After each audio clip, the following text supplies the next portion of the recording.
RCR presenta Integrando Perú. Análisis, entrevistas y propuestas para contribuir al desarrollo del país. Con Jorge Luis Montero y Pedro Gamio. Bienvenidos. Saludos amigos.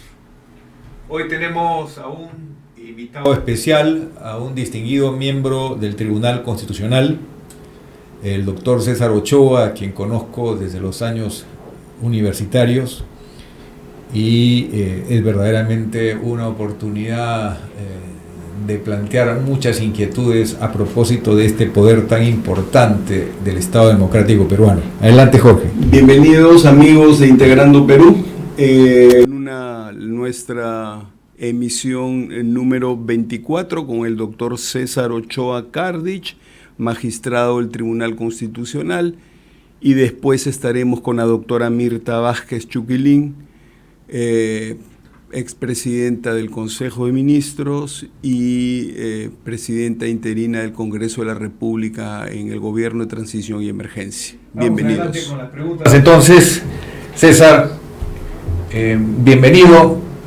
La primera pregunta es a propósito de el indulto al expresidente Fujimori. Es una pregunta que no podemos dejar de hacer. La Corte Interamericana no está contra el indulto. Uno lee los documentos que provienen de esta máxima instancia del sistema interamericano de justicia y ve que no es que ellos cuestionaran el derecho al indulto que tiene el presidente de la República como una medida excepcional de carácter político. La pregunta, mi estimado César, es: he seguido detenidamente las declaraciones del otro magistrado, el doctor Monteagudo, y me da la impresión que se está cuestionando temas de forma en torno al fallo que ha salido de parte del tribunal, básicamente más allá del fallo, diciéndose que no debió intervenir un miembro porque antes de ser nombrado como integrante del tribunal había tenido una opinión pública conocida muy clara.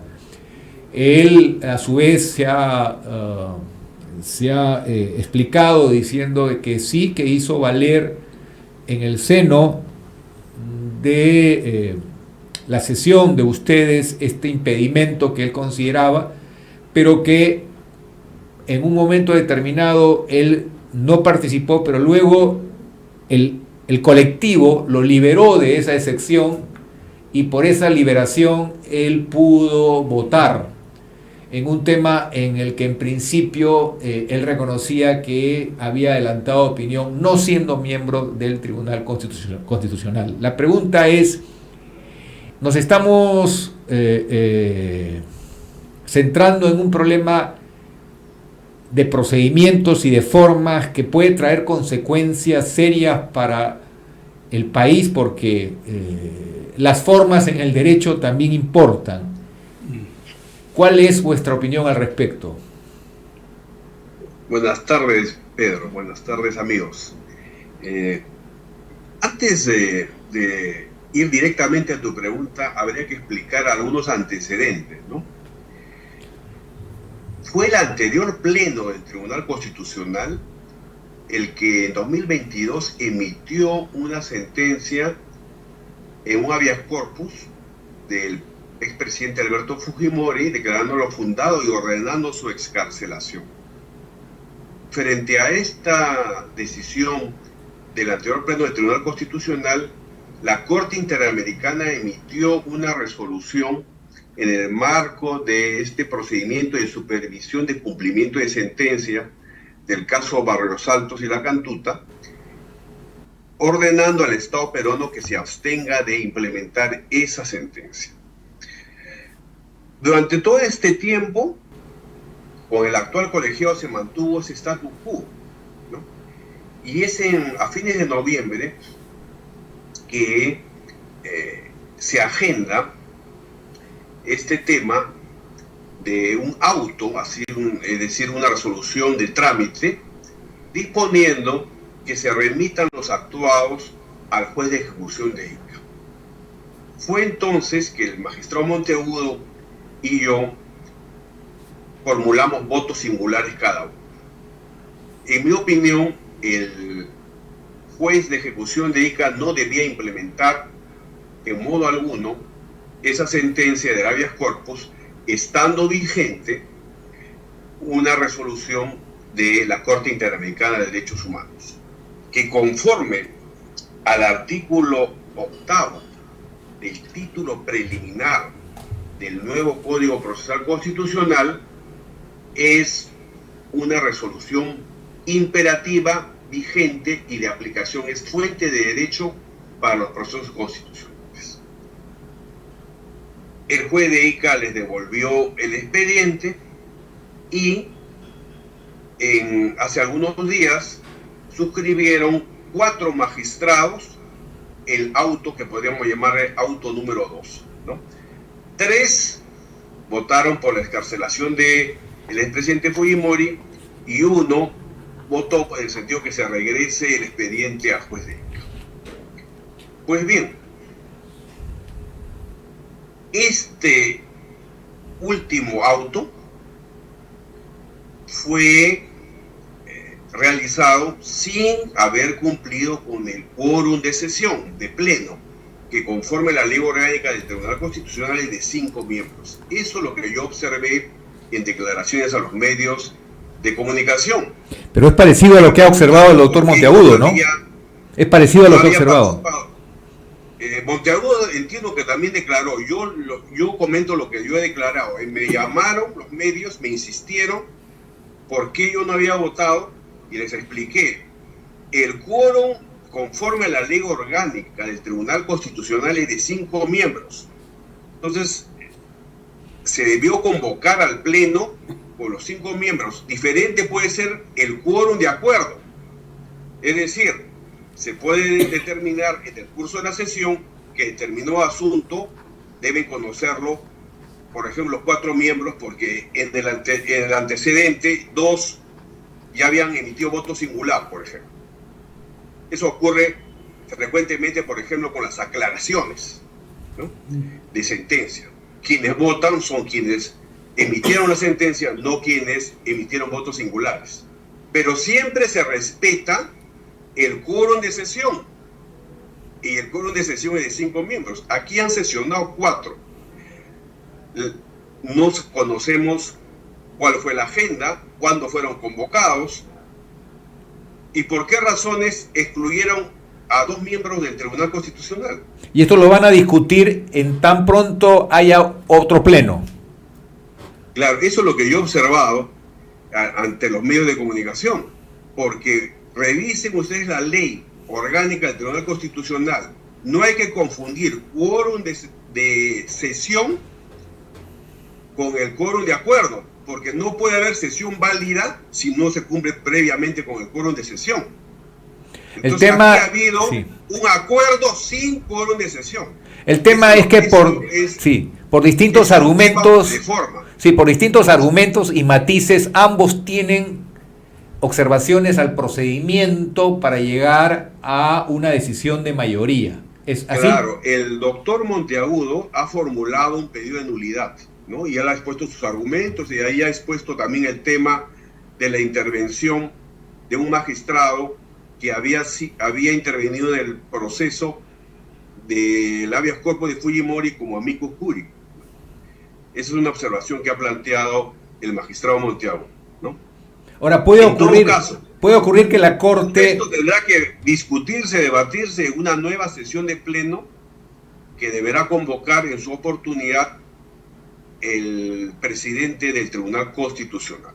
Una hipótesis válida es que la Corte diga que hay que contemplar el derecho de lo que ellos llaman las víctimas, que han sido las que han, seguido este proceso, diciendo que ellos no están en contra del indulto en caso de razones humanitarias, pero que había que pedir disculpas por el daño grave producido y un mecanismo de resarcimiento económico.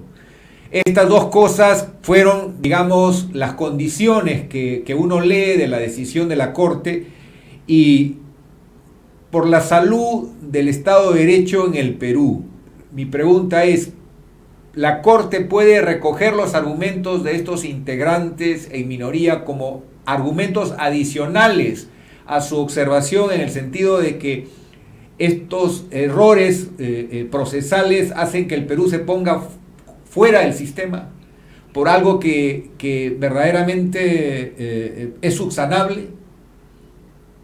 Bueno, en los próximos días, no tengo el dato exacto, debe seguramente convocarse una audiencia a nivel de la Corte Interamericana de Derechos Humanos, en la cual el procurador supranacional que representa al Estado peruano deberá fijar la posición. No es el Tribunal Constitucional, sino el procurador supranacional que representa al Estado peruano, porque aquí ya se trataría de incumplimientos del Estado ante el sistema interamericano de derechos humanos. ¿Cuál será la posición de defensa del Estado? No, yo no la conozco, no sé en qué términos se planteará, qué plantearán las víctimas, ¿no? Al respecto. Posiblemente en su argumentación sustenten también estos hechos que de alguna manera afectan, ¿no?, la decisión. Doctor Ochoa, a ver, le pido por favor que hagamos una reflexión de fondo respecto a la legitimidad del indulto de Pedro Pablo, indulto humanitario de Pedro Pablo Kuczynski a favor de Alberto Fujimori. Ese tema no es un tema donde haya consenso. Hay personas que opinan que ese indulto podría ser revisado y que incluso algunos opinan que no fue un acto legítimo. ¿Usted qué opina, doctor Ochoa? Mire, en realidad yo ya no cabría una opinión mía, ¿no?, sobre hechos ya de alguna manera superados, ¿no? ¿En qué sentido superados? Porque hubo finalmente una sentencia del Tribunal Constitucional del anterior pleno, pongo énfasis, que declaró fundado el habeas corpus con argumentos de los cuales yo discrepo, podría señalar cuál es mi discrepancia, y frente a esa sentencia del anterior pleno del Tribunal Constitucional que convalidó, ¿no?, el indulto al que hace usted referencia en su pregunta, yo sí marcaría una diferencia, ¿no? Pero en términos, digamos, académicos. El indulto en el Perú, y ya en muchos países también es así, en el derecho público, no es una facultad ilimitada del jefe de Estado. Eso podría ser en una monarquía absoluta. Esa es una rancia doctrina que ya ha sido superada, ¿no? El indulto tiene que estar debidamente motivado, sea un indulto a un expresidente, a un ciudadano común y corriente de a pie, o en cualquier caso. Y el indulto humanitario tiene que estar justamente motivado y acreditadas las circunstancias fácticas, por ejemplo, el estado de salud de la persona, para que se justifique un indulto. Doctor, vayamos al tema que preocupa a la población. Hay dos precedentes, mi estimado César, dos precedentes muy importantes. ¿Qué puede ocurrir con el Perú, tomando en cuenta lo que ocurrió con esos antecedentes de dos países que incumplieron abiertamente resoluciones de la Corte Interamericana de Derechos Humanos, como referencia histórica que ilustre a quienes están escuchándonos y viéndonos? ¿Qué puede ocurrir? Efectivamente, no es el único caso en el cual hay contradicción entre una Corte Suprema y un Tribunal Constitucional con lo que resuelve la Corte Interamericana de Derechos Humanos. De hecho, no tenemos que asumir que la Corte Interamericana es infalible. Puede incurrir en errores, puede incurrir en sentencias que la comunidad de un país puede considerar injusta, Y si esto fuera así, ese país legítimamente podría tomar la decisión de apartarse de la competencia contenciosa de la Corte Interamericana de Derechos Humanos, de acuerdo a los procedimientos establecidos en el tratado. Pero los casos en giro o los casos anteriores a esa decisión igualmente mantiene una fuerza vinculante obligatoria las decisiones de la Corte Interamericana de Derechos Humanos. Y yo pongo énfasis que no solamente se trataría o se trata de una contravención a la cuarta disposición transitoria y final de la Constitución peruana, que establece claramente que existe pues un bloque normativo entre los tratados de derechos humanos y los derechos y libertades consagrados en la Constitución, el Pacto de San José de Costa Rica y nuestra propia ley nacional, el artículo 8º del título preliminar del nuevo Código Procesal Constitucional, que reconoce el carácter de fuente de derecho obligatoria de los pronunciamientos y resoluciones de los tribunales internacionales en materia de derechos humanos, conforme a los tratados de los que el Perú es parte. Es decir, no solamente se está contraviniendo el ordenamiento internacional, sino se está contraviniendo la propia ley peruana. Es decir, esa discusión si se contraviene solamente aspectos internacionales, no, aquí hay una contravención al artículo 8º del título preliminar del Código Procesal Constitucional. Es decir, la Unión Europea, por ejemplo, que tiene dentro de los capítulos del Tratado de Libre Comercio con el Perú disposiciones de respeto a estas reglas, digamos, que el Perú ha ratificado, reglas de juego y de valor constitucional, podría eventualmente decir, oiga, Perú, señor Perú, a través de su gobierno, ustedes no están honrando un extremo que ha incorporado esta temática como parte del acuerdo entre las partes, de respeto a ciertas reglas a nivel de Estado de Derecho, pero entre naciones, es decir, el marco del derecho internacional público. ¿Podría la Unión Europea, y hay casos que se pueden mencionar, poner la alerta y poner en aprietos al Perú con consecuencias económicas? ¿Esa posibilidad existe? Mire, como consecuencias económicas, como fuera un tema con el Banco Mundial o con el Fondo Monetario Internacional, de manera inmediata yo no lo creo.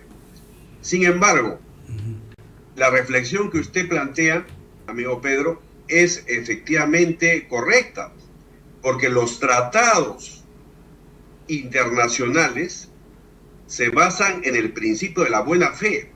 No se suscriben tratados de manera simbólica, se suscriben tratados para cumplirlos dentro de la comunidad internacional. Entonces, si se patea el tablero, si se incumple, obviamente se genera una afectación no solamente dentro del sistema interamericano de derechos humanos, sino tiene una implicancia, una incidencia en nuestras relaciones internacionales, en la posibilidad de ingresar a la OCDE, ¿no? Y otros temas colaterales. Definitivamente es así. Y esto lo puede señalar cualquier experto de derecho internacional que tiene más autoridad que yo sobre esta materia. Pero doctor Ochoa, a ver, hay algunos expertos que han opinado de que de alguna manera se podría, digamos, argumentar que la Corte Interamericana de Derechos Humanos, mediante la resolución que tomó, sobrepasaría sus competencias, sobrepasaría sus capacidades y no tendría, digamos, efecto sobre la norma nacional en este caso. ¿Usted considera que eso es...? He escuchado esas opiniones de tan destacados, no sé si constitucionalistas o internacionalistas que usted menciona. Sin embargo, quien define las competencias es el propio órgano supranacional, ¿no? Por el principio de definición de sus propias competencias, ¿no? No es el Tribunal Constitucional del Perú el que va a decir si esta resolución de la Corte Interamericana de Derechos Humanos guarda o no armonía con las competencias de la Corte Interamericana. Ahí yo creo que hay un error de apreciación, no corresponde eso al Tribunal Constitucional. En todo caso, lo que señala el código es contundente. ¿Qué dice nuestro código? Y lo vuelvo a decir por tercera vez en esta entrevista. Textual. Por favor. El contenido y alcance de los derechos constitucionales protegidos por los procesos regulados en el presente código deben interpretarse de conformidad con la Declaración Universal de Derechos Humanos, los tratados sobre derechos humanos, así como las decisiones adoptadas por los tribunales internacionales sobre derechos humanos constituidos según tratado de lo que el Perú es parte. Es decir, son decisiones vinculantes, son decisiones imperativas, son decisiones obligatorias, constituyen lo que se conoce en la doctrina Fair Law, ¿no? No son soft law, es decir, pronunciamientos que pueden tenerse en cuenta o meras recomendaciones, no, son derecho obligatorio vinculante de acuerdo a lo que define la propia ley peruana. Y base a este código es que se ha resuelto el habeas corpus del expresidente Fujimori. Es contundente el asunto entonces, doctor Ochoa, clarísimo. Sí, pero volviendo... Por eso incido en esto. No es un tema de derecho internacional, la propia ley peruana ya lo dijo. Esa discusión deviene ociosa. Sí, la propia ley peruana ha asumido la obligatoriedad de la decisión de los tribunales supranacionales. Eso lo tenemos claro, pero aquí, sin que adelante opinión, mi estimado doctor, quiero extender mi pregunta a otro tema. ¿Cuáles son los límites que puede tener un poder del Estado, como el Congreso de la República, para cesar a integrantes de una institución que tiene autonomía, que tiene protección constitucional? Se puede esgrimir, sin mencionar el caso específico, se puede esgrimir cualquier razón, el poder es sin fundamento, sin causa, sin criterios de razonabilidad, sin criterios de proporcionalidad, sin debido procedimiento o debido proceso. En fin, el Congreso también tiene que ajustar sus decisiones a ciertas condiciones. ¿Cuáles serían estas? Para ilustrar a todas las personas que nos están viendo. Bueno, no adelanto opinión, incluso ya lo manifesté esto en una entrevista hace algunas semanas atrás, ¿no? El Congreso puede investigar cualquier asunto de interés público y puede ejercer un control político sobre los órganos del Estado. E incluso también el Congreso puede ser sujeto de control por el Poder Judicial. Definitivamente esto es así. Pero tratándose, por ejemplo, del sistema de justicia, existen, de acuerdo a la doctrina e incluso a la jurisprudencia supranacional en materia de derechos humanos, garantías reforzadas. ¿Qué quiere decir esto? Que para ejercer el control político o para tomar una decisión de suspensión o destitución de altos funcionarios del sistema de justicia, en primer lugar, se tiene que respetar la presunción de inocencia, se tiene que imputar claramente los cargos, tiene que haber un amplio derecho de defensa, tiene que haber imparcialidad de los operadores de este procedimiento y la decisión de tomarse, finalmente imponiendo una sanción, tiene que ser razonada, es decir, debidamente motivada.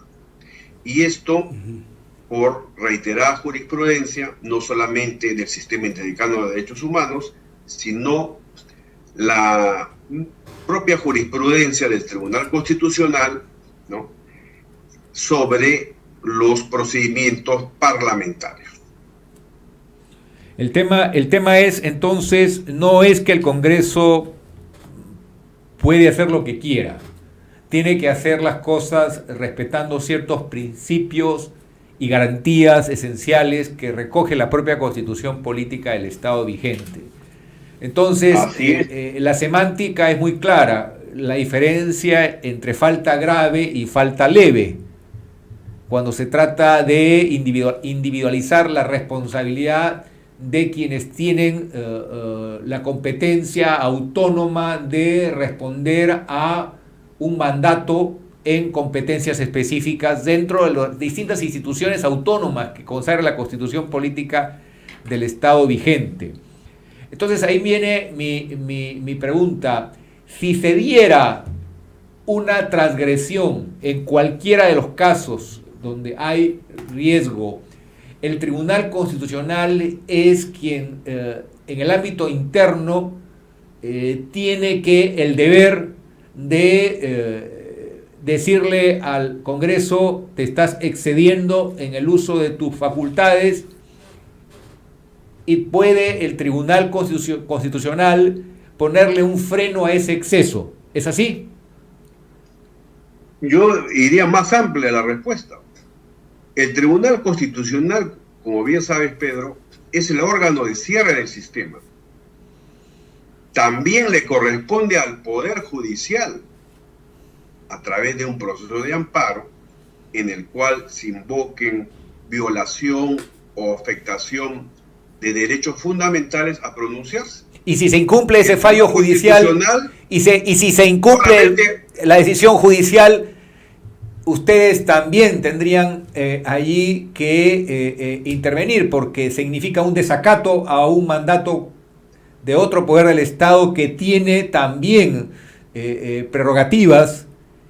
Ustedes, como que cierran el círculo, tendrían ahí a pedido de parte que... A pedido de parte, sí, nunca de oficio. Nunca de oficio. Como órgano de cierre del sistema. Esto se puede, eventualmente, un exceso en el ejercicio de sus atribuciones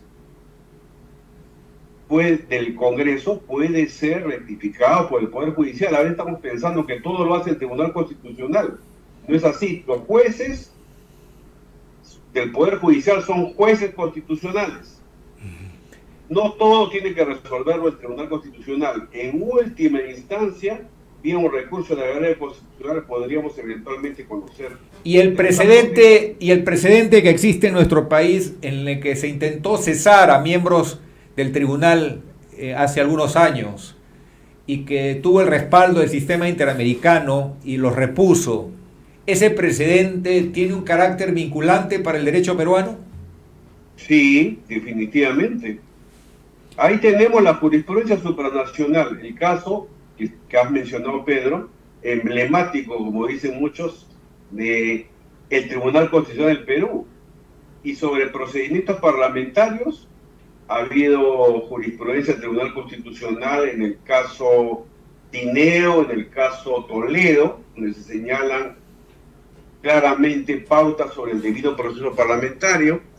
Entonces, a nivel del Poder Judicial hubo los casos del expresidente Alan García y el caso del ex congresista Javier Díaz Canseco. Es decir, las facultades del Congreso no son pues ilimitadas. Entonces vuelvo al tema original de nuestra conversación hoy. Si es así y el Tribunal Constitucional no está siguiendo ese conjunto de precedentes y ha obligado a que haya un dictamen en minoría con distintos aspectos y criterios de parte de 2 miembros del tribunal, la pregunta es: ¿cómo resolvemos un caso de este tipo? ¿Qué pasa si en el próximo pleno 2 miembros, 2 importantes integrantes, hacen cuestión de Estado del error que se ha cometido al pretender desconocer un mandato de la cabeza del sistema interamericano? La pregunta es, en esta situación tan difícil, que está en riesgo que la imagen del Perú en primer lugar, pero también posibles consecuencias de otro tipo, ¿cuál sería su opinión de la gravedad de los hechos? No, ya no podría ya adelantar más opiniones sobre el tema.